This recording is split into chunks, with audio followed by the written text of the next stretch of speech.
Welcome back, everybody, to another deep dive. We are looking at a very surprising incident today from March 9th, 2025, close to Lancaster Airport in Pennsylvania. Yeah. A plane crashed, but amazingly, everybody survived. It's a pretty incredible story. It is. And we've got a whole stack of initial news reports, witness accounts, and official statements to sort of piece together what happened. Right. And just imagine this, you're on the plane, moments after takeoff, and a door swings open. Yeah. So we'll dive into what happened next and how, against really all odds, everybody walked away. It's a fascinating case for sure. And, thankfully a good example of how, even in what seem like impossible situations, things can turn out okay. So let's set the scene. It's Sunday afternoon. A private Beechcraft airplane takes off from Lancaster Airport, headed for Ohio. Right. 5 people are on board. Everything seems normal. Until just a few minutes later, when that pilot radios air traffic control with a problem that you definitely don't hear every day, a door is open mid-flight. Oh, wow. That's got to be a heart-stopping moment for everyone on board. And a major problem for the pilot, right? Absolutely. Yeah. Having a door open at a few thousand feet creates a whole host of issues. You have sudden changes in pressure and airflow, potential structural stress on the aircraft, and of course the risk of items and even people being sucked out of the plane. It sounds terrifying. Yeah. And we actually have the air traffic control audio from this moment. We do. Let's listen in. That pull-up from air traffic control, that sounds urgent. Yeah. It's not something you typically hear so soon after takeoff, is it? Not at all. That instruction suggests that the plane was losing altitude rapidly, perhaps even in a dangerous descent close to the ground. Yeah. It really highlights just how critical the situation had become. And despite the best efforts to return to the airport, the plane went down shortly after that, crashing into a parking lot of Brethren Village, a retirement community. And it's another layer of this story that makes it so remarkable. Nobody on the ground was hurt. Incredibly lucky, considering the scene on the ground sounds pretty intense. Witness accounts describe smoke flames, damaged cars. It sounds like a chaotic situation, to say the least. It was.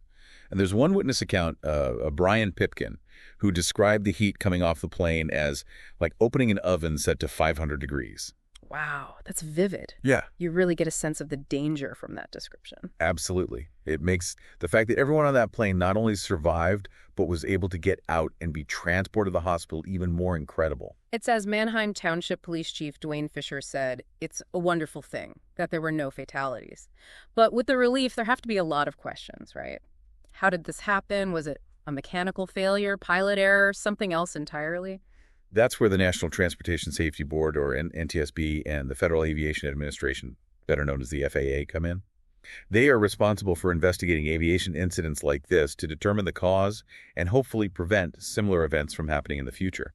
So they're going to be piecing together what happened leading up to that open door and the crash. Where do they even begin with something like this? It's a very thorough process. They'll examine the wreckage, analyze the flight data recorder, interview witnesses, look into weather conditions, review maintenance logs for the aircraft. The goal is to form a complete picture of what happened. In this case, the open door is the most obvious place to start, right? Certainly, that will be a key area of focus. They'll examine the door mechanism itself, looking for any signs of malfunction, damage, or improper installation. They'll also be looking into whether established procedures for pre-flight checks were followed. And what about the pilot's role in all of this? The pilot's actions in those critical minutes will be scrutinized as well.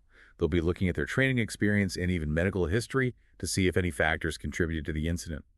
They'll be studying the pilot's communication with air traffic control decisions made during the emergency and overall handling of the aircraft in those crucial moments. So it's a very complex investigation, and I imagine it could take a while to get all the answers. Definitely. These investigations are incredibly detailed and often involve reconstructing the aircraft, analyzing data from the black boxes, and conducting extensive interviews. It can easily take months or even years to complete a thorough investigation. While we wait for the official findings on this particular case, I think it's a good time to zoom out a bit and look at the bigger picture of aviation safety. You mentioned that the goal of these investigations is to prevent future incidents. What can we learn from a case like this, even with such a fortunate outcome? Every aviation incident, whether it results in a tragedy or, as in this case, a remarkable story of survival, provides valuable insights. It reminds us that flying is a complex system with multiple layers, the human element, the mechanical element, and the environmental element all interacting with each other. When even one of these layers has a weakness, it can have significant repercussions. That makes you appreciate the times you board a plane, settle in, and everything goes smoothly. Exactly. Those routine flights are a testament to the incredible progress we've made in aviation technology and safety protocols. But cases like this plane crash near Lancaster underscore the fact that there's always a margin of risk. And when things do go wrong, the consequences can be serious. So what can we as passengers do to feel a little more secure when we fly? Is there anything we should keep in mind beyond the usual fasten your seatbelt advice? Paying attention to the safety briefing before takeoff might seem like a small thing, but it can really make a difference. It's crucial to know the location of the exits, understand how to use an oxygen mask, and be aware of the procedures for different types of emergencies. Those few minutes of briefing could be incredibly valuable in a real-life situation. It's easy to tune out those announcements, but you're right, they really could be the difference between life and death in a crisis. What else can we do? Don't hesitate to ask questions if something seems amiss, or if you have any concerns. If you notice anything unusual, or simply feel uneasy about something, bring it to the attention of a flight attendant or a crew member. They're there to ensure your safety and will take your concerns seriously. So being informed and vigilant is key. Are there any other steps we can take before we even set foot on a plane? Absolutely. It's a good idea to research the airline you're flying with. Take a look at their safety records, maintenance practices, and any relevant incidents they might have had in the past. It's all public information. And being informed can give you a greater sense of control and awareness.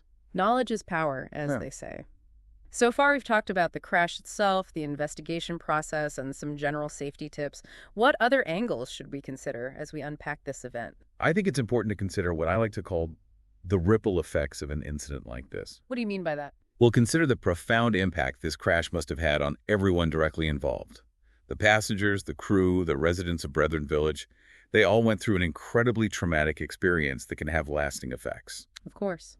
The emotional and psychological toll of such an event can be immense, and physically recovering from injuries can be a long and challenging process. Exactly.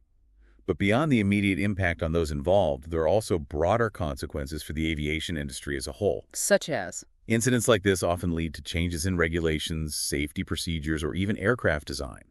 They force us to reevaluate existing practices and identify areas for improvement. So potentially this event could make flying safer for everyone in the future. That's the hope. Every aviation incident, regardless of its scale or outcome, provides opportunity to learn, adapt, and improve. So even in this chaotic and seemingly unpredictable situation, there's a possibility for positive change to emerge. Precisely. And that's an important takeaway from any aviation incident. We need to analyze what happened, understand the contributing factors, and use that knowledge to enhance safety for everyone. It's really amazing to think that something so positive can come out of such a terrifying event. Yeah, it really speaks to the resilience of the human spirit and our capacity to learn and grow from even the most challenging experiences. We've covered a lot of ground today, from that moment the door swung open mid-flight to the investigation process and the broader implications for aviation safety. It's been a truly fascinating deep dive. It has. And while we wait for those official findings from the NTSB, there's still a lot we can ponder about this incident. What stands out to you as the biggest question that still needs to be answered? I think the most crucial question, the one that investigators will be working tirelessly to answer, is what exactly caused that door to open in the first place? Was it a mechanical failure, a problem with the latching mechanism, an issue with the door seal, or perhaps something else entirely galling? Determining that root cause is absolutely essential to preventing similar incidents in the future.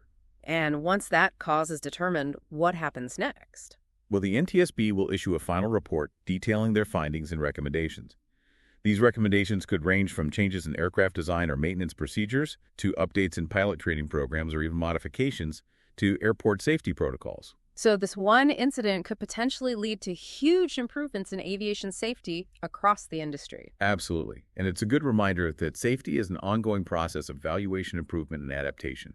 We can never become complacent, even with the remarkable advancements we've made in aviation technology and safety procedures. You know, thinking about the human side of this story, I keep coming back to the pilot. What must have been going through their mind in those critical moments? It's hard to even fathom the pressure and the split-second decisions that had to be made.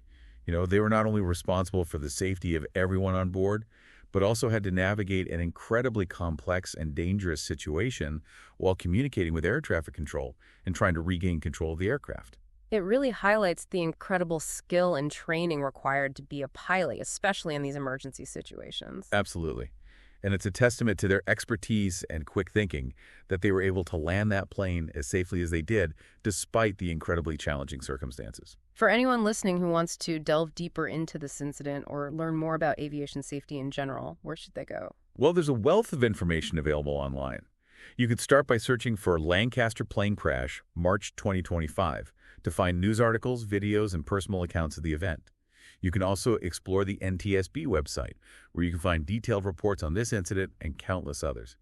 It's a fascinating and often sobering look into the world of aviation safety. And I think it's a great reminder that learning is a continuous journey. There's always something new to discover, especially in fields as complex and ever-evolving as aviation. I completely agree. Curiosity and a thirst for knowledge are essential tools for navigating our complex world. Well said. And on that note, we want to thank you for joining us on this deep dive into the Lancaster plane crash. We hope you found it insightful and engaging. And we encourage you to keep asking questions, exploring different perspectives, and seeking out knowledge. It's what makes learning so rewarding and enriching. Until next time, keep diving deep and keep those minds curious.